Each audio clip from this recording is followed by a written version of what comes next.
transcription number 4. 5 seconds. Start. Sir, the Essential Commodities Act was passed 5 years ago, and when the minister yesterday came with an amending bill, we expect that he would give us a brief report on the working of this measure for the last few years. But unfortunately, we are kept in the dark in regard to the exact working of the Act and the nature of the difficulties the minister is facing. Sir, as far as I know, many of the provisions of this enactment have been observed more in violation by his agents at the state level. The food minister may be very earnest, may be very able, and may be very anxious to see that the various provisions of the Act are implemented in the most effective manner at the state level, but unfortunately his agents at the state level are not equally enthusiastic or equally anxious to observe the provisions of this enactment.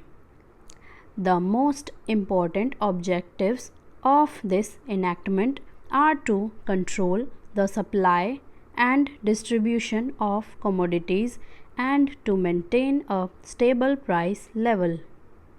In regard to both these aspects, I am afraid that the government has failed to realize the objectives in view.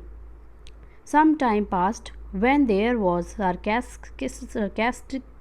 scarcity of food grains, attempts were made to make procurement from certain wholesale merchants and from rice mills.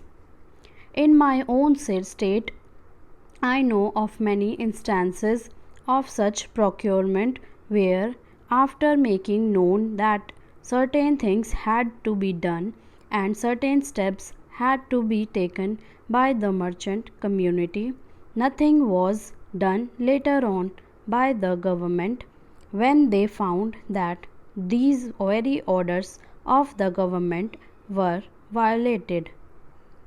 As a result of the violations, there was a consequent rise in the prices of food grains.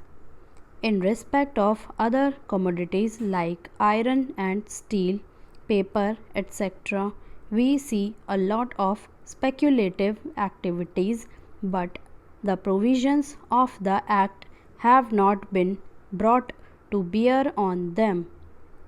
Perhaps no case of prosecution was launched against those people who contravened the various provisions of the Act.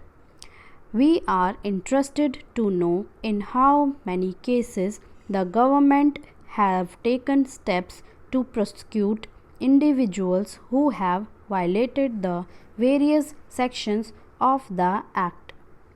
The minister said that the powers under the Act were not adequate. We sympathize with the food minister, but I want to know what action has been taken in this regard by the various state governments. In regard to the amending provision, I want to know from the minister what would be his difficulty even if minor offences are taken to courts of law. For instance, the Motor Vehicles Act deals with various offences, both major and minor, and various minor offences under the Act are taken to courts and people are prosecuted. What is the difficulty in taking these cases of a minor nature to courts of law? There, the people will have some safety that they will get a hearing, and if the offences are really offences, then they would be prosecuted. Otherwise, they will be acquitted.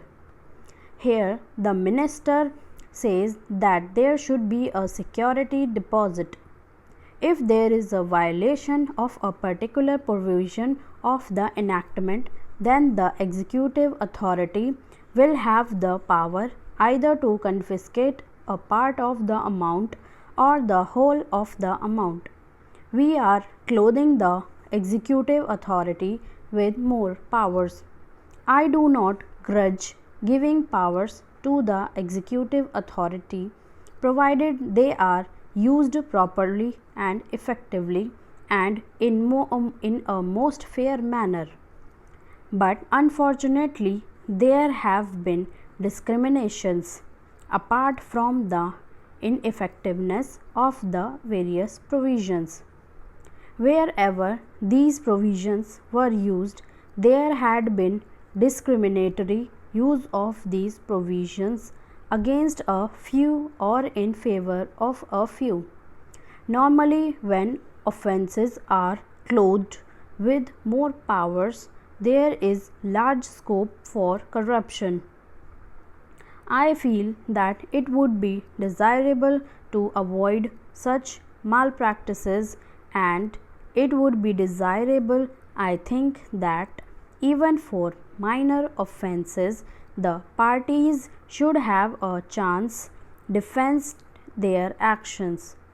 I do not think that this problem of dealing with minor offences will be complex or complicated in any way if we take them to courts of law. I want a reply from the minister in what way he is suffering from a handicap in dealing with minor offences or offences of a technical nature. The honorable member made the point that even if this thing was acceptable to the House, he did not know what amount would be demanded as security. So, the minister should tell us what amount is normally expected from a licensee in all cases and what the offences are which are of a technical or minor nature which he has in view. We are not told which are minor offences and which are major offences. Clarifications on these points are necessary. Stop.